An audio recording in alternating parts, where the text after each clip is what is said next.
ዋላችሁ? ልዩ ነኝ። ዛሬም ደግሞ በአዲስ ብሎግ ተመልሻለሁኝ። እንደምትወዱት ተስፋ አደርጋለሁኝ። ዛሬ ትንሽ ከስቶክሆልም ወጣ እንላለን። እንደምታዩት አየሩ በጣም ቆንጆ ነው፣ ምክንያቱም ስፕሪንግ እየመጣ ነው። ፋይናሊ so excited። አሁን እንግዲህ ሁሉ ነገር ስሜታችን፣ የስራ ፍላጎታችን የሚነሳሳበት ጊዜ እየመጣልን ነው። እግዚአብሔር ይመስገን።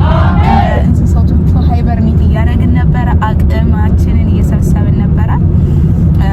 ለሚመጣው ሳመር እየተዘጋጀን ነበረ። ቴንፉሊ እግዚአብሔር በሰላም አሻግሮናል።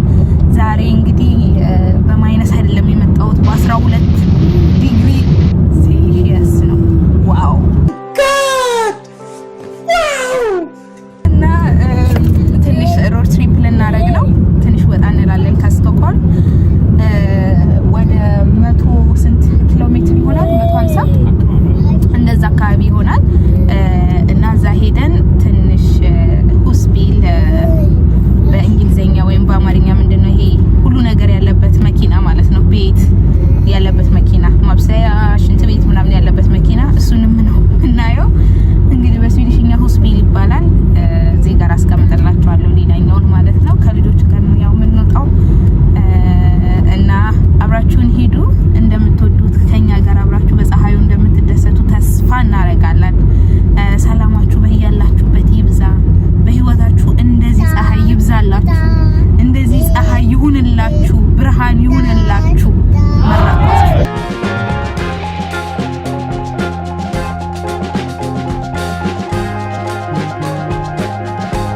አሁን ሁሉ ነገር እንግዲህ ወደ መኖር እየመጣ ነው ማለት ወደ ህይወትነት እየተነፈሰ ነው። እስካሁን ድረስ ለ3 ወራት ምድር በቃ ጸጥ ብላ ነበር፣ እኛ በነበረበት ማለት ነው።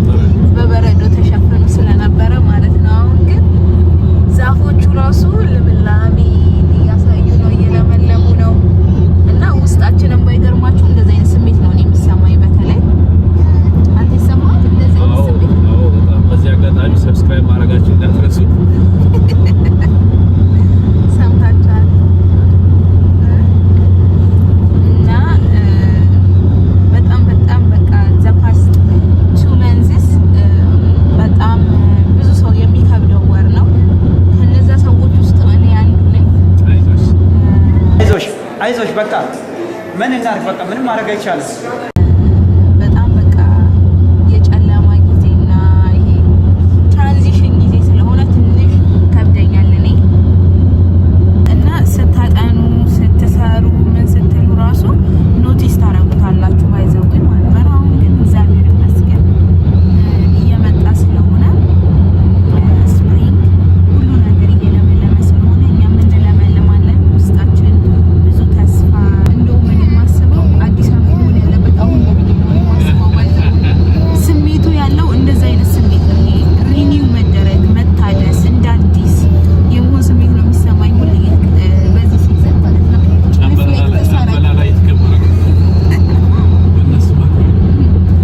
እንደዚህ አይነት ማለት ከወይዘሩ ጋር መሄድ ይመስለኛል።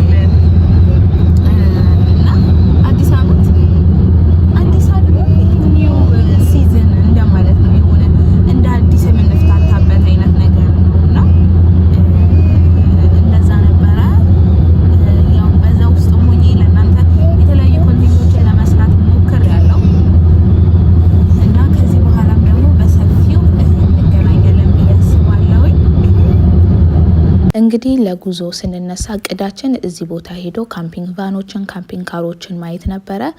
እናን የምታዩዋቸውን እያንዳንዱን እየገባን ስናይ ነበረ። የተለያየ ስሜትና ቫይብ አለው።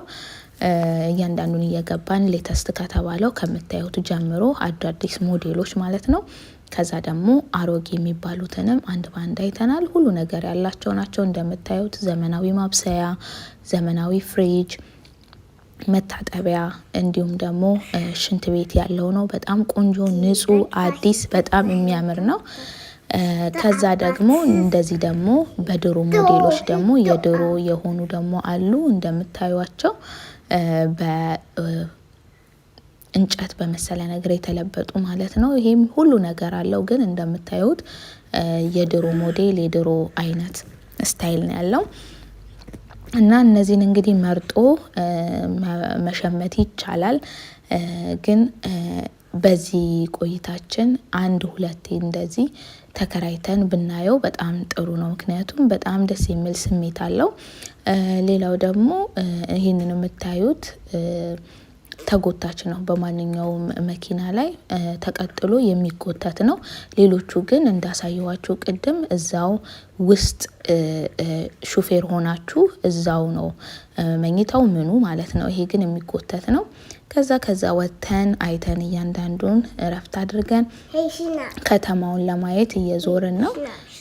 የኡፕሳላ ከተማ በጣም ቆንጆ ናት። ከእናሱን ዞር እያለን ደስ የሚሉ ህንጻዎች፣ ቢልዲንጎች አሏቸው የድሮዎች፣ እነሱን እያየን የመኪና ሽርሽር አድርገን ተመለስን እና ይህንን ቪዲዮ ለእናንተ ሼር ለማድረግ ያሰብኩበት የእረፍት ጊዜ መውሰድ በጣም አስፈላጊ ነው ለጤናማ ህይወት፣ ለጤናማ ኑሮ፣ ለሁሉ ነገር አይምሮአችን ለመፍታታት፣ ለመስራት፣ በላይፋችን ውጤታማና ስኬታማ ለመሆን ከቤተሰብ ጋር ጊዜ ማሳለፍ፣ እንደዚህ ወጣ እያለን ደግሞ ትንሽ ፀሐይ ስትወጣ ብሬክ መውሰድ በጣም አስፈላጊ ነውና ይሄንን እናንተንም ላስታውሳችሁ ነው። እንደምትጠቀሙበት የሆነ ነገርም አድ እንደሚያደርግላችሁ ተስፋ አረጋለሁ። ስለተከታተላችሁኝ አመሰግናለሁ። ባይ